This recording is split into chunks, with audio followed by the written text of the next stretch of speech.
right, welcome back to Realcomm Live. I'm excited to be here. This is kind of my Friday hangout. General session was like the peak, and then we got through the digis, and then I breathed. And then Friday's a lot more fun for me because I can have good conversations, and I'm not programmed every minute. So good to be here with you guys. Same to you. As we were getting ready to come up here, we said, yeah, we're going to, of course, we're going to talk about AI, given the three of you guys and the roles you've played with the AI advisory group and all the programming here today. And we'll start with that conversation. But I've been hearing an awful lot at the conference about legitimate adoption.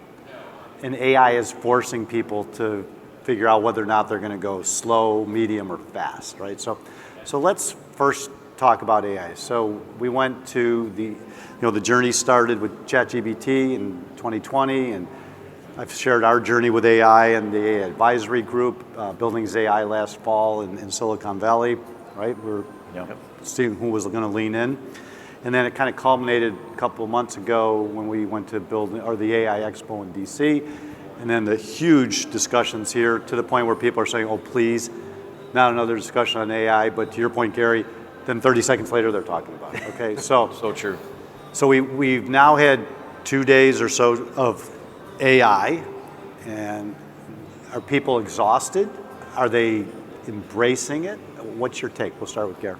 Yeah, I think it's a little bit of both, right? So we've got a little bit of AI fatigue. Everybody's hearing the words, and every session seems to go into AI, but everyone's excited about it at the same time. So the conversations start with a topic and then immediately shift into AI. So I think the buzz is here. The title of the conference being Beyond the Hype is really showing. We've got the showcase happening right now where people are showing real life examples. Yeah, I was going to ask. I didn't get to it this morning. How is it? I mean, people asking questions and it's engaged. Eyes opening.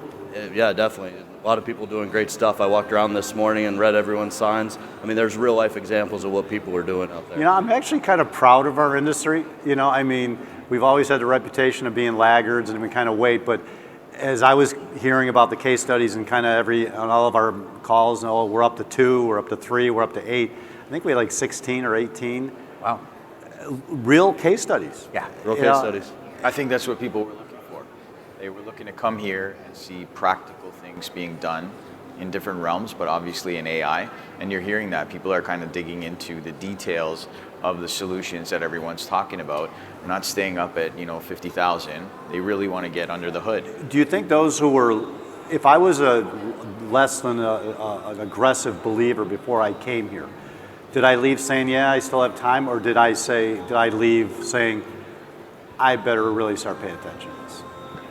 I think they're paying attention. Those use cases, I was thinking about that, I'm looking at it. So previously it's just been smart buildings, right? Right, yeah. Now you got smart buildings and AI, and they're real, right? I mean, they're tangible. So that is really making a difference. And I think that's... Well, we actually went from that whole showcase started with smart buildings, and then about 5 years ago, we added business process automation. Right, because people were really getting pretty creative with that. And then this year we made the decision to merge BPA with AI and just make it AI, because if you were doing BPA, you're probably doing automation. With it. It's just using different technology, and and it's real.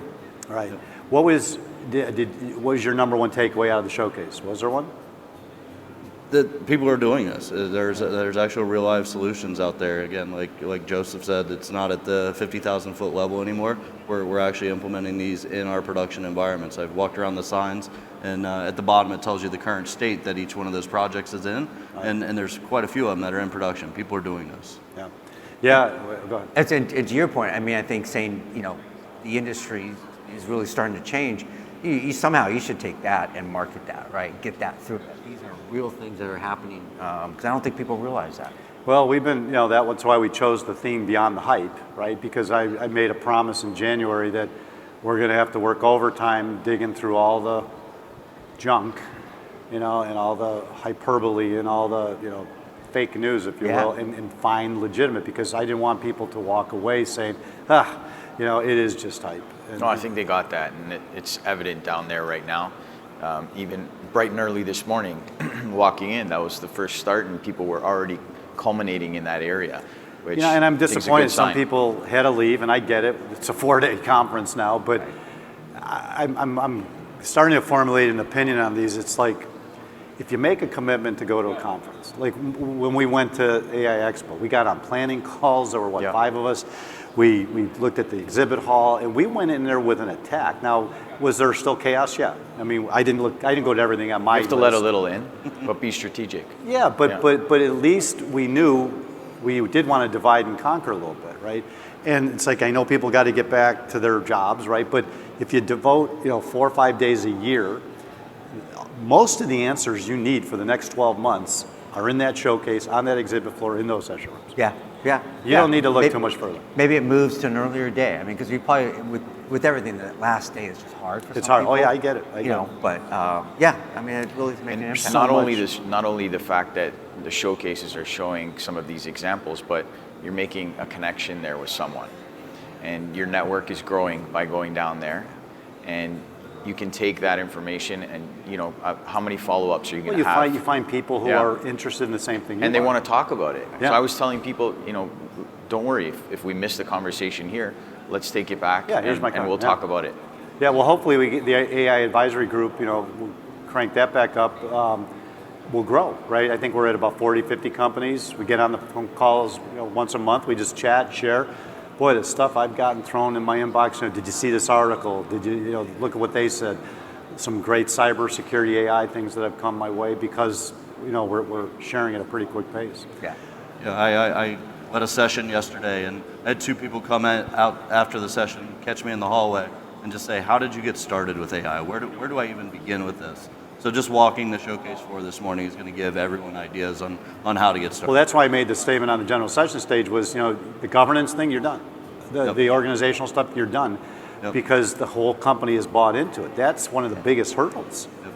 I mean, you're probably 2-3 years ahead of most just because from your CEO down to the receptionist, your company's bought in. 100%. And that means you've got no barriers, no resistance. Yep. That's a huge message. And I'm sure you're going to get some emails.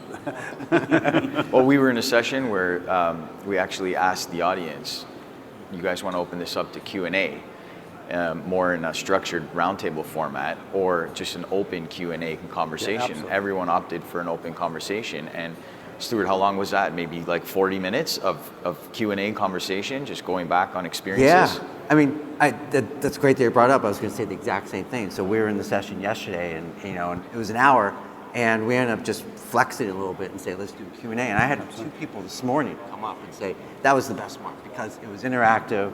People were trying to figure it out.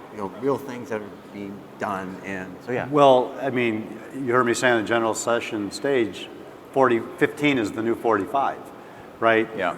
You get the idea out, and then you let everybody interact. I think I'm seeing it. I'm feeling it. We're doing it.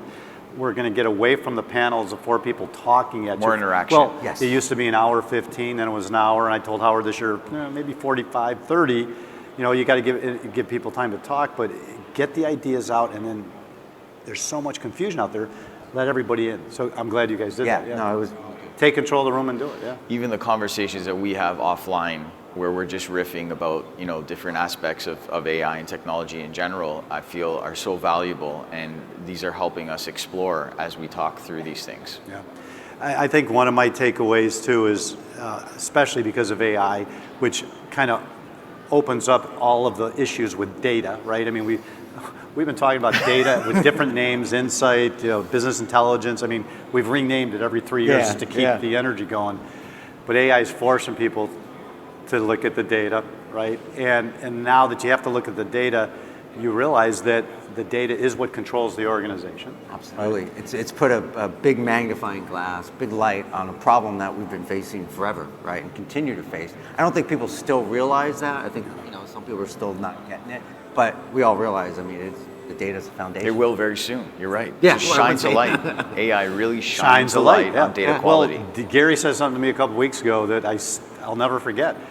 I mean, we've all done query group sorts and we've all built tables and right. I mean, we know what that looks like. But he said to me, he goes, I actually talk to my data now. What did you mean by that? Yeah, absolutely. I mean, what it's unlocked for us is the ability to gain insights to our unstructured data. At Phillips Edison, we've done a fantastic job over the last 10 years in our structured data, but we never had that insight to the unstructured. We're a contract company. A lot of the value in our data resides in the PDF files of the contracts. And now being able to ask questions of that data has empowered our organization. It's just. Do you ever get to the point where you say, where should we buy our next building? Yeah, I mean, we're getting there. We're getting There's there. no limits on questions. No, there is no limits. You unlock it. Well, I mean, if you take the intellectual property of an entire industry and you ask it that question, it's probably pretty easy. Yep, absolutely. Yeah, one of the showcase this morning really highlighted that. It was about concierge, and they used Realcomm data for the sessions. We worked with them. And and it was a great point. He said, well, but it changed yesterday because the speaker changed and the room changed, and so the answer was wrong. Well, the answer's not wrong. The answer, the data is changing quickly. You got to be able to understand. We work with two companies because we wanted to walk the walk, not talk it, right? So we had the AI assistant on our mobile app, and then we had what those guys did with the virtual concierge. I was on a call with one of the companies, and we said we're not getting the results, and we had to add where's the bathroom and where are the restaurants. But on the phone, he goes, all right, let me change from Grok to OpenAI. Like that. Wow. I have no idea. I should, but I have no idea technically how that worked. But he is so aware of the different engines. Last Rev, have you guys talked to them? Yep. Yeah. And if you happen to find them, no, that's a good, oh my God, this guy, and he goes, he says each of the models have little different nuances and capacity, how they attack the information. Change the prompt a little bit, everything opened up, and I'm like. And this is what we were talking our session about as well. The technology companies, the hyperscalers, are enabling us to access this in a way that we can move quickly.